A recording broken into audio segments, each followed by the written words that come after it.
Hello dears, ഇന്നത്തെ നമ്മളെ എക്സ്പെരിമെൻറ്റിന് വേണ്ടിയിട്ട് നമ്മൾ എടുത്തിട്ടുള്ളത് ഒരു ഗ്ലാസും ഒരു ഡെറ്റോളും ഒരു ഫ്ലെക്സ് ക്യൂക്കുമാണ്. അപ്പോൾ ഇന്ന് നമ്മൾ നോക്കാൻ പോകുന്നത് കുറച്ച് ഡെറ്റോൾ എടുത്തിട്ട് അതിൻ്റെ അകത്തേക്ക് ലിക്വിഡ് ആയിട്ടുള്ള ഫ്ലെക്സ് ക്യൂക്ക് ഒഴിച്ച് കഴിഞ്ഞാൽ എന്താ മാറ്റം ഉണ്ടാവുക എന്നുള്ളതാണ്. അപ്പോൾ നമ്മളെ എക്സ്പെരിമെൻറ്റ് സ്റ്റാർട്ട് ചെയ്യാണ്. ഒരു ഗ്ലാസ് എടുത്തിട്ട് അതിൻ്റെ അകത്തേക്ക് അല്പം ഡെറ്റോൾ ഒഴിച്ച് കൊടുക്കുന്നുണ്ട്. കുറച്ചേ എടുത്തിട്ടുള്ളൂ കേട്ടോ.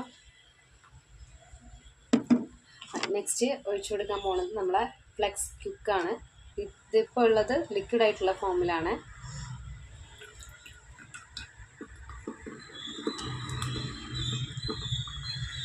കാണാൻ പറ്റുന്നുണ്ടോ?